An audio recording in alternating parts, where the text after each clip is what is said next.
Donc nous allons démontrer donc la propriété 13 du cours, donc les limites de la fonction ln en plus l'infini et en moins l'infini que vous voyez sur l'écran.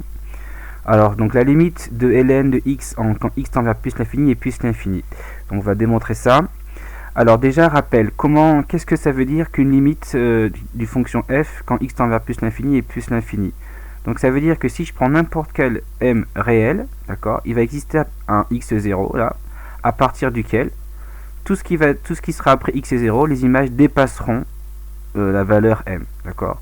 Donc quelle que soit la valeur m, aussi grande qu'elle soit cette valeur, à un moment donné, il va à partir d'un x0, toutes les valeurs par la fonction dépasseront cette valeur. Donc ça va signifier que la limite de f en plus l'infini est plus l'infini. Donc si on regarde la courbe ln, donc elle a cette courbe là, je rappelle que donc il y a une asymptote ici verticale d'équation x égale 0.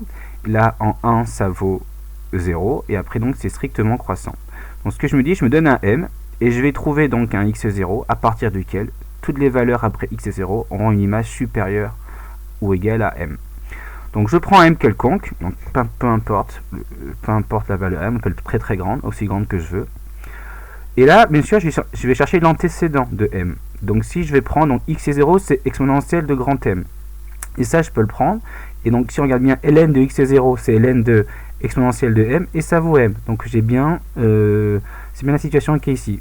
Donc je rappelle que quand je compose ln et exponentielle, vous retrouvez ici la formule là, pour tout alpha appartenant à R. Donc ln de l'exponentielle de alpha, c'est alpha. Donc ça annule le ln et l'exponentielle.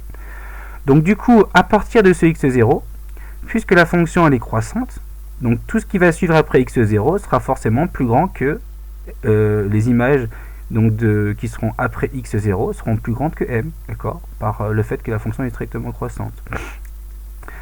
Ainsi, donc j'ai vérifié, ainsi je montre que quelle que soit la valeur de m, aussi grande que je veux, à partir d'un moment, toutes les valeurs après ce x0 seront plus grandes, toutes les images donc des x0 après des x après x0 seront supérieures ou égales à m. Donc la fonction tend vers plus l'infini.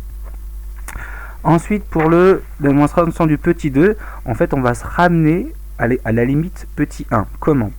Alors, déjà, je sais que ln de x, pour tout x strictement positif, je peux l'écrire comme étant ln de 1 sur 1 moins ln de 1 sur 1 sur x. Ensuite, ça, je vous rappelle que une formule, donc je la vois pas, ici, voilà. Ici, donc ln de 1 sur a, c'est moins ln de a. Donc ici, ln de 1 sur 1 sur x, c'est égal à moins ln de 1 sur x. Donc là, j'applique ce qui est ici pour a égale 1 sur x. Donc ici, le a, ici, vaut 1 sur x. Donc là, je retrouve 1 sur x. Ainsi, la limite quand x tend vers 0 plus de ln de x, c'est aussi la limite quand x tend vers 0 de moins ln de 1 sur x. Maintenant, si je regarde quand x tend vers x0, qu'est-ce qui se passe pour 1 sur x? Donc la limite de ça, en 0 plus, c'est plus l'infini. Donc si je pose grand x égale 1 sur x, la limite quand x tend vers 0 plus de ln de x, c'est la limite de moins ln de grand x, et ce grand x, il tend vers plus l'infini. Puisque donc le grand x, c'est ça en fait, c'est 1 sur x. D'accord? Donc quand le petit x tend vers 0 plus, le grand 1 sur x tend vers plus l'infini.